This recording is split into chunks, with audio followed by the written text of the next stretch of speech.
Hello, everyone, and welcome back to the GSMC Fantasy Sports Podcast, brought to you, as always, by the GSMC Sports Network. My name is Christopher Shepard. Thank you guys for tuning in. Today, we have a great show ahead.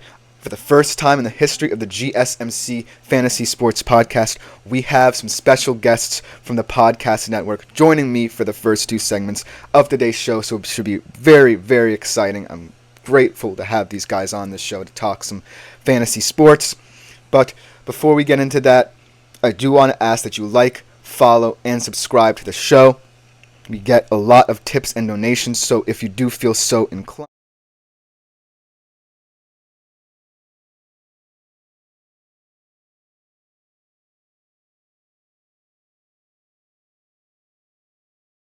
like I said before, we are going to have two very special guests on this show. So without further ado, I'm going to bring them into the show. Let me get my three-person overlay all set. And I just want to introduce to you guys Eric of the Wrestling Podcast, holding it down, been doing incredible things for the wrestling community, for the GSMC Podcast Network. And then I also want to introduce Nelson, our resident basketball expert. We're going to be talking basketball in our first segment, so I'm really excited to have his input and insight for this segment. So before we begin, guys, how are you guys doing? I'll start off, since we're going to do basketball for the first segment, with you, Nelson. How are you doing today, man? I'm doing great. It's good to be on the show. We're going to talk about basketball, something that I know, something that I really enjoy. And finally, we got our first basketball game in like a week since the conference finals ended. So really excited to talk about that. I'm also excited to talk about that on my actual podcast later at 12:30. If you guys want to tune into that. All right, and how about you, my man? Easy, we like to call him, holding it down for wrestling, talking some fantasy sports today. Hell yeah, super excited to be having me on. I dabble in fantasy sports here and there. I watched the game last night, so it should be fun. Should be fun. All right, so without further ado, let's get right into the first segment. Of course, we are talking about the Celtics-Mavericks Game 1 of the NBA Finals last night. And it was one of those games where you kind of felt like the Celtics had it in hand. There were a couple moments where the Mavs tried to make their little runs, but ultimately the Celtics as a whole collective unit kind of dominated the game. Just going to go over some fantasy points. Luka actually got his, like I said. You're not going to stop Luka Doncic, so that was inevitable. He had 43.5 fantasy points. He had 30 points overall, 10 rebounds, so a great performance from him. But ultimately, where the Mavs fell short is they didn't get production from anyone else. Kyrie Irving only had 19.6 fantasy points last night, so very disappointing performance for him. The Celtics were able to lock him down. And in terms of the Celtics, they were spreading the wealth around, really. And it all started with that man, Tingus Pingus, Kristaps Porzingis, coming back from injury. Great game from him, especially in the first half. He was knocking down threes, blocking shots, finished with 32.2 fantasy points. And then the two big stars, JB and JT, Jaylen Brown is kind of like the heartbeat of that Celtics performance with 42.2 fantasy points. And then Jason Tatum, while he didn't necessarily have big point production, he also finished with 32.7 fantasy points, so not too bad on this day. So I just want to get your guys' thoughts. We'll start off, as always, with you, Nelson. You're the resident basketball expert here. I'm going to leave it up to you if you want to say your little catchphrase for this game, because I don't necessarily think it was necessarily what your catchphrase entails, but I just want to get your thoughts on the game, yeah, and how you're feeling about it.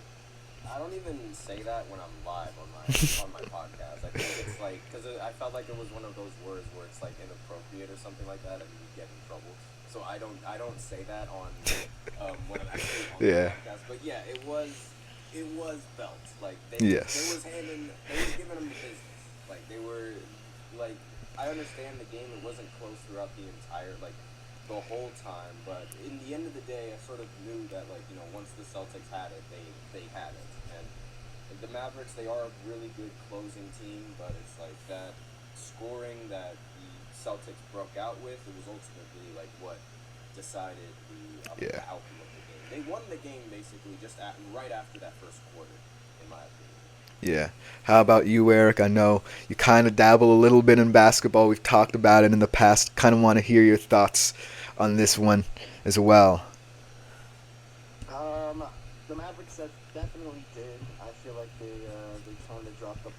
cliche, but they came when they came out of they came back from the half in the third quarter. They did narrow it down to like 8 points, but then after that, it just kind of fell off.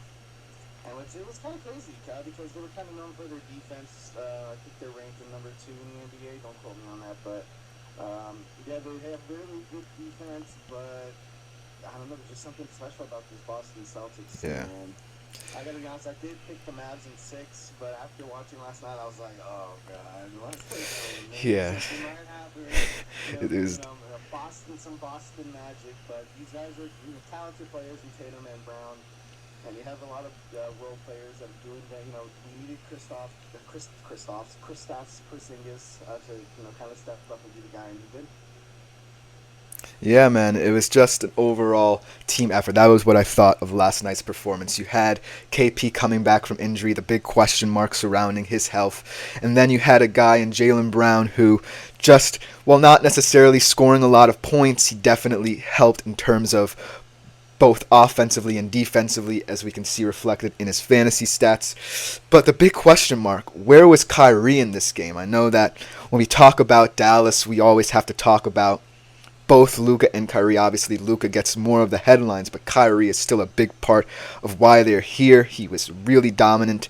It was kind of like a your turn, my turn kind of thing to get to the finals, where Luka would go off, then Kyrie would go off. So I kind of want your guys' thoughts, starting with you this time, Eric, on how Kyrie needs to find himself and find his way back into the series for the Mavs to stay afloat with the Celtics here. And honestly, you put it straight out, man. They usually have the back and forth kind of mentality where Luka and Kyrie, and for them to have a successful at the ultimately need production from both of these players. And I don't know, I've just seen in the past, and like I'm not the biggest basketball guy, but like you said, I dabble in here and there. But I don't know, it seems like he steps it up sometimes, and sometimes he doesn't. Like I remember watching, I think it was the Cavs Warriors 2015, I think it was. I'm not too sure.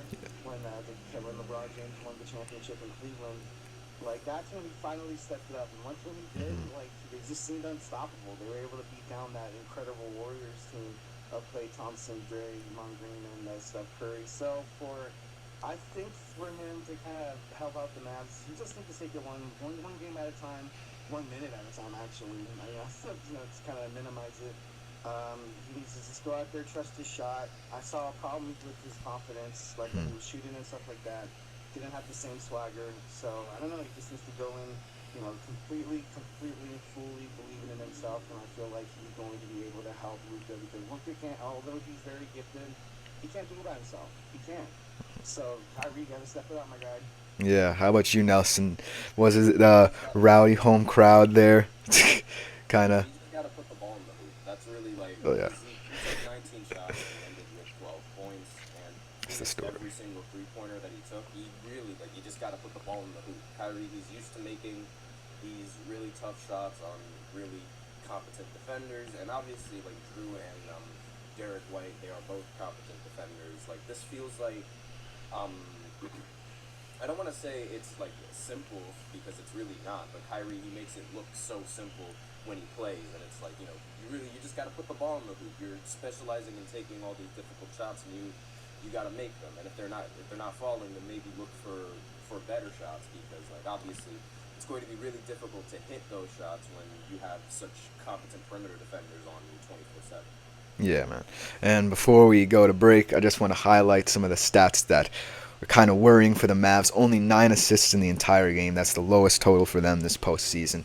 So before we go to the break, what is the game plans for both of these teams in Game 2? If you're the Celtics or the Mavs, obviously if you're the Mavs, you're down a game, and if you're the Celtics, you want to maintain that momentum. So before we go to break, starting off with you this time, Nelson, what do you think the Celtics need to do to maintain this level of dominance, and what do you think the Mavs need to do to kind of get back into the series?